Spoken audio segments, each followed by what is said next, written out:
మధ్యలో ఉన్నాం. ఒక్క నిమిషం ప్రార్థన చేసుకుందాం, ఆరాధన చేసుకుందాం.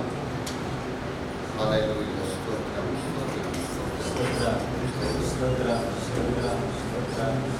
మహిమ నీకే ప్రభు, ఘనత నీకే ప్రభు, మహిమ నీకే ప్రభు, ఘనత నీకే ప్రభు, స్తుతియు మహిమ ఘనత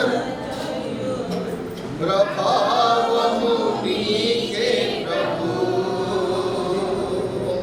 స్తుతియు మహిమ ఘనతయు ప్రభావము నీకే ప్రభు.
ఆశ్చర్యకరుడా, ఆలోచనకర్త, బలవంతుడు అయిన దేవ, నిత్యుడగు తండ్రి, సమాధానమునకు కత్తినధిపతి, నిన్న నేడు నిరంతరం ఏకరీతిగా ఉండి మమ్మల్ని పాలించుచు పరిపాలించుచున్నావా ప్రభు, మమ్మల్ని పోషించుచున్న మా తండ్రి, మా రక్షకుడా, మా విమోచకుడా, మా శ్రేయ శృంగమా, మీకే స్తుతి స్తోత్రం, మీకే స్తుతి స్తోత్రం నాయన.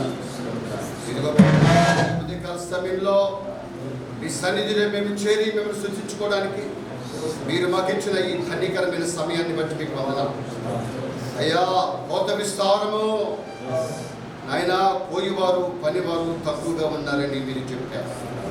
అవును ప్రభా, కోత విస్తారమే నాయన, పంట పండి తెల్లబారి ఉన్నది, కన్నులెత్తి చూడండి అని మీరు చెప్పారు. అవును ప్రభా, ఎక్కడ చూసినా పాపం, ఎక్కడ చూసినా అక్రమం, అన్యాయం, దౌర్జన్యం, యుద్ధాలు, మరణఘోష, రక్తపాతం జరుగుతున్నటువంటి పరిస్థితుల్లో తండ్రి మీ సేవ కొరకై సమర్పించుకున్నటువంటి ఈ బిడ్డల కొరకై ప్రార్థన చేస్తున్నానయ్యా. మీ రక్షణ కవచముని బిడ్డకు ధరింపచేసిన నాయన, జయజెండా పట్టుకొని ప్రభా జీవోత్సాహంతో తండ్రి ఈ బిడ్డలు ఈ లోకములో ఊరేగున్నట్టుగా సహాయం చేయాలి. వారి పక్షమనే మీరుండండి ప్రభువా. తండ్రి, కొడేళ్ల మధ్యకు వెళుతున్నారయ్యా, చిరత పులుల దగ్గరికి వెళుతున్నారు ప్రభువా. తండ్రి, దుర్మార్గులు దుష్టుల యొక్క సమూహములోకి బిడ్డలు వెళ్ళబోతున్నారు. వీరిని దీవించి వీరిని బలపరచమని ప్రార్థన చేస్తున్నారు. ఇప్పుడు వచ్చిన దైవ జనాంగమును బట్టి మీకు స్తోత్రం.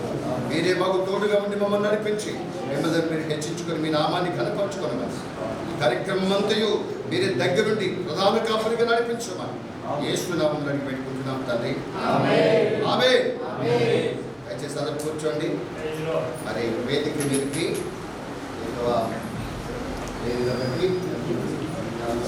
మాత్రమే